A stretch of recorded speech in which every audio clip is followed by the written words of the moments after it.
Friends, मैं पीयूष कुमार गुप्ता, सहआचार्य समाजशास्त्र राजकीय महाविद्यालय केकड़ी। आज बीए थर्ड ईयर के समाजशास्त्र के विद्यार्थियों के लिए प्रथम प्रश्न पत्र के अंतर्गत हम बात करेंगे मैक्स वेबर की नौकरशाही की अवधारणा के बारे में।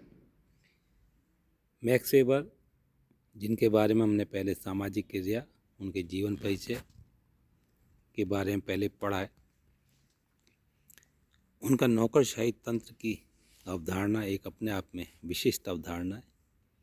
यह इन्होंने अंग्रेजी के ब्यूरोक्रेसी शब्द से ली, जिसे फ्रांसीसी भाषा के शब्द ब्यूरो से बनाया गया, जिसका तात्पर्य मेज या डेस्क से है।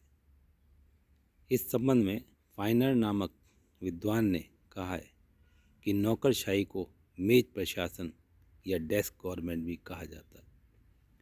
ब्यूरो का एक अर्थ पद या पदस्थान भी है। सामान्यतः नौकरशाही का अर्थ होता है अधिकारियों का शासन। अंग्रेजी के ब्यूरो के शब्द का हिंदी अनुवाद कर्मचारी तंत्र, नौकरशाही, सेवक तंत्र एवं अधिकारी तंत्र के रूप में किया जाता है।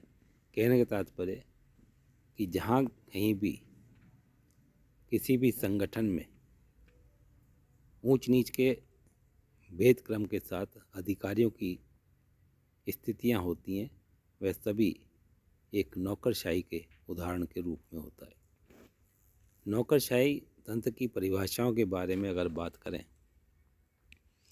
तो यहाँ हमें कोजर एवं रोजनबर्ग की परिभाषा उपयुक्त लगती है, जिसमें उन्होंने कहा कि नौकरशाही को एक ऐसे संस्थानात्मक संगठन के रूप में परिभाषित किया जा सकता है जिसका निर्माण बड़े पैमाने पर प्रशासनिक कार्यों को तार्किक रूप से पूरा करने के लिए अनेक व्यक्तियों के कार्यों को समायोजित करने के उद्देश्य से किया जाता है।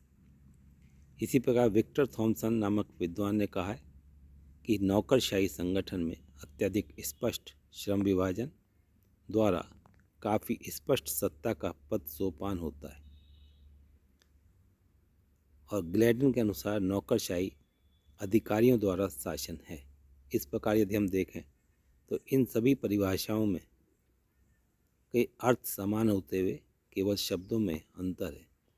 यहाँ इनका विश्लेषण करने उपरांत हम पाते हैं कि मैक्स वेबर के अनुसार नौकरशाही तार्किक एवं विवेकशील नियमों पर आधारित होती है। इसके कुछ लिखित नियम होते हैं। इसके अधिकार, सत्ता तथा दायित्वों का संस्थानात्मक विभाजन पाया जाता है, जिसका उद्देश्य किसी औद्योगिक, व्यापारिक, धार्मिक, राजनीतिक, शैक्षणिक या किसी भी अन्य प्रकार के संगठन के उद्देश्यों को प्रभावशाली ढंग से प्राप्त करने के लिए किया जाता है।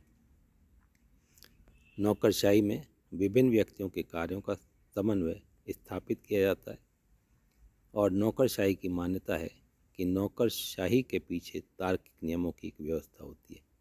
इसे अगर हम समझें तो बहुत सामान्य रूप में हम देखते हैं कि जैसे हम किसी स्कूल या किसी कॉलेज में जाते हैं तो वहाँ सर्वोच्च पद प्राचार्य का, उसके पश्चात उपाचार्य, फिर अध्यापक, अध्यापकों में भी वरिष्ठ और कनिष्ठ। इसी प्रकार ऑफिस में हम देखते हैं तो वहाँ भी अलग अलग विभाग के अलग अलग अधिकारी होते हैं और उनके तहत यूडीसी, एलडीसी और निम्नतम स्तर पर जो सहायक कर्मचारी होते हैं उनकी नियुक्ति होती है। इस प्रकार वहाँ एक नौकरशाही तैयार होती है। इसमें ऊपर का अधिकारी अपने से नीचे के अधिकारी को आदेश देता है और नीचे का अधिकारी उसकी पालना करता है। यह क्रम हर अधिकारी के साथ जुड़ा है कि वह अपने से नीचे वाले अधिकारी को आदेश देगा और नीचे वाला उसके आदेशों की पालना करेगा। नौकरशाही तंत्र क्यों पनपा? क्योंकि पहले जब राजशाही थी तब ऐसा नहीं था, किंतु जैसे जैसे नौकरशाही पनपी है तो इसके पीछे को निश्चित प्रमुख कारण भी है। इन्हीं प्रमुख कारणों के बारे में हम बात कर रहे हैं। नौकरशाही का पूर्ण विकास आधुनिक पूंजीवादी व्यवस्था के साथ घनिष्ठ रूप से जुड़ा हुआ है। कहने का तात्पर्य कि जब से आधुनिक पूंजीवाद पनपा है, तब से नौकरशाही पनपी है। इससे पूर्व मुद्रा पर आधारित अर्थव्यवस्था नहीं थी। यह नौकरशाही के विकास में मुद्रा पर आधारित अर्थव्यवस्था ने विशेष सहायता प्रदान की है। मुद्रा के प्रचलन के पूर्व वस्तु विनिमय या बार्टर सिस्टम प्रचलन में था। इसमें वस्तुओं बदले वस्तु ही दी जाती थी। जैसे ही मुद्रा का प्रचलन प्रारंभ हुआ, अधिकारियों को मुद्रा के रूप में भुगतान किया जाने लगा और वे वेतनभोगी बन गए। नौकरशाही तंत्र के पनपने के अन्य कारण प्रजातंत्रीय व्यवस्था के विकास और बड़े उद्योगों की स्थापना ने नौकरशाही के विकास में विशेष योग दिया है कि जैसे जैसे लोकतांत्रिक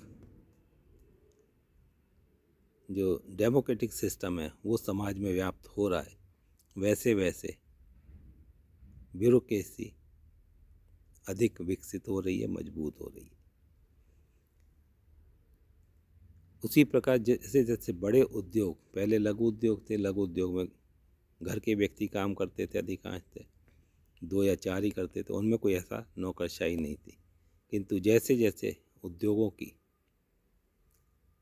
स्थापना एक बड़े उद्योग के रूप में प्रारंभ हुई है, वहाँ उन उद्योगों को समुचित रूप में चलाने के लिए नौकरशाहों की आवश्यकता महसूस होने लगी है। इस कारण से भी नौकरशाही तंत्र पनपा।